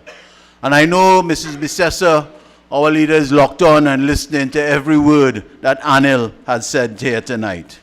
So I hope he has a good lawyer. Tonight I want to congratulate the opposition leader for exposing yet another major scandal of this government. A major scandal. Just as she exposed the meritless scandal, just as she exposed the Nelson Gate scandal, the leader of the opposition, Mrs. Kamla Persad-Bissessar, has exposed this government's wastage of over $460 million in cost overruns at the ANR Robinson International Airport in Tobago. Never forget, ladies and gentlemen, the billions lost in the WGTL scandal. Never forget the millions lost in the Brian Lara Stadium. Never forget the millions lost on the Las Alturas housing development. It was the PNM that wasted over $200 million of your taxpayers' dollars at NGC for a failed Atlantic Train 1. Now they have come again, this time to tell you, and we have overruns of over $400 million in that Tobago Airport project. Now this Tobago Airport project is Rowley's baby. It is his baby. It is his marker. It is one of his legacies. So he will try to open that airport before he calls elections. And that is the problem. And Mrs. Persad-Bissessar has exposed the wastage on that Tobago airport. When you add up the total sum of what that airport will cost you, the taxpayers, and it is just an extension of the ANR Robinson Airport, it will cost you more than what the UNC did to build our Piarco International Airport. All right? So tonight we reject the fragile defense of the Prime Minister Rowley that modifications occurred and there were some elements of variations in the airport that was not unusual with big projects. This is what he said. This is not a variation. This is not a modification. But this is $500 million squandermania due to incompetence and mismanagement. And I have in I have the report, one of the two reports, the Gleeds report, and I'll talk about it a little bit more. The people of this nation must know that this is no ordinary political banter. But we in the UNC have the proof that this government has been running a coordinated effort to squander your taxpayer dollars on this project while gaslighting you into thinking all is well. It is a brazen dishonesty that the PNM's appointees have been in the papers, as Anna will tell you, telling this country that this project would finish earlier than expected, when the very entities hired by this government to review the ANR terminal project have been produced a damning picture. The chaos of this project is detailed in two reports. And I want the media to get it right here tonight. The details in this project is about two reports. First, the McDonald report, and then the Gleeds report that I have here. Both reports were produced by firms hired by this government. Not UNC, by this government. The government hired the McDonald, a reputable UK firm, to do a diagnostic on the ANR terminal. They were hired to examine what was wrong with the project. The McDonald report was submitted in December 2023 last year. We are in 2024. Despite the big talk of this government about the airport finishing within time, the McDonald report revealed that there were cost overruns of 26% of the original price and a delay of 131% of the original date of completion. Now, the McDonald report was done in December 2023. The McDonald report, as sanctioned by this PNM government, revealed total chaos by the state-owned company called NIDCO, the project manager of the ANR terminal construction. Let me break this down.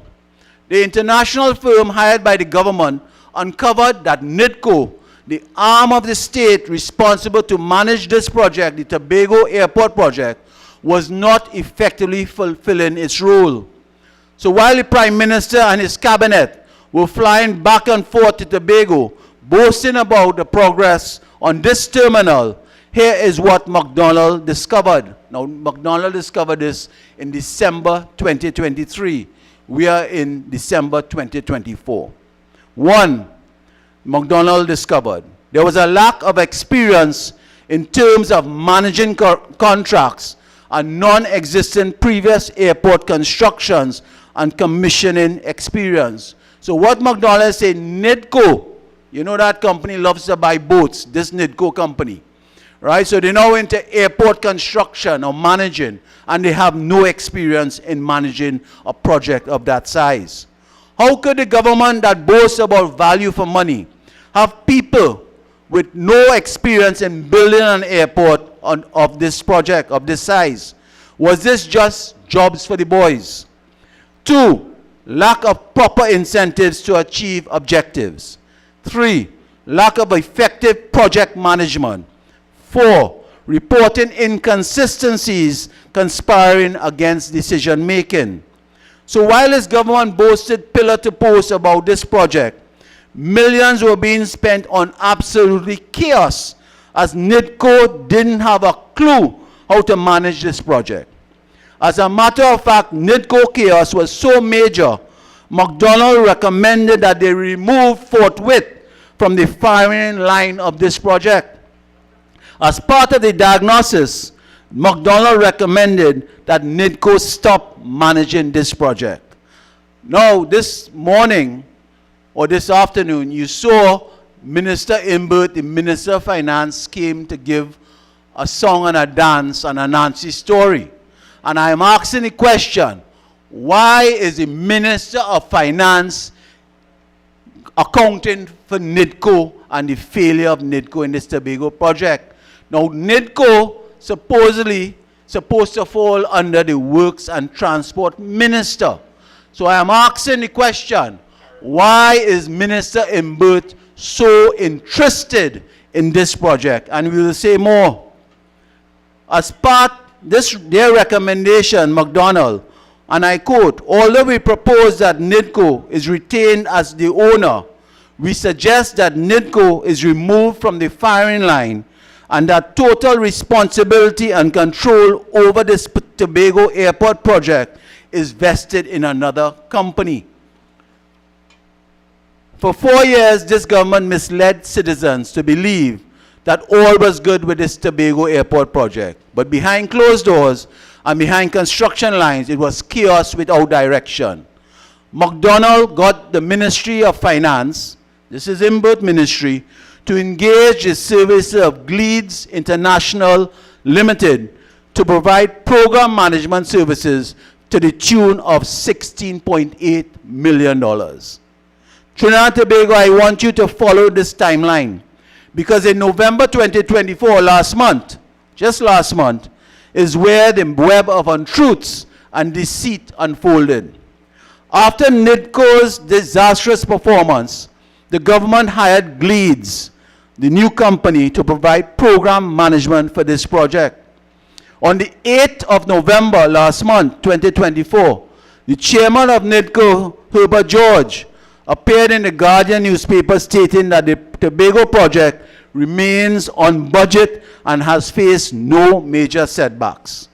But this public relations job from NIDCO was more than misleading. It was a cover-up from the report that Gleeds would submit to the government weeks later. And I said, I have the Gleeds report here. I have it here. We have the information. Gleeds submitted a report to the government dated November 22nd, 2024. That November 22nd, 2024 report submitted by Gleeds here has some damning information. It was the Glede report which stated that cost overruns could reach up to $67 million US dollars, or 461 million TT dollars. And it's stated in today's Express. Therefore, to the Guardian, I want to talk about the Guardian. I know Anil addressed that this morning in his coffee and doubles. Therefore, to the Guardian, who has been questioning the leader's figures, our leader. Her figures are based on this said report as at the 22nd of November 2024.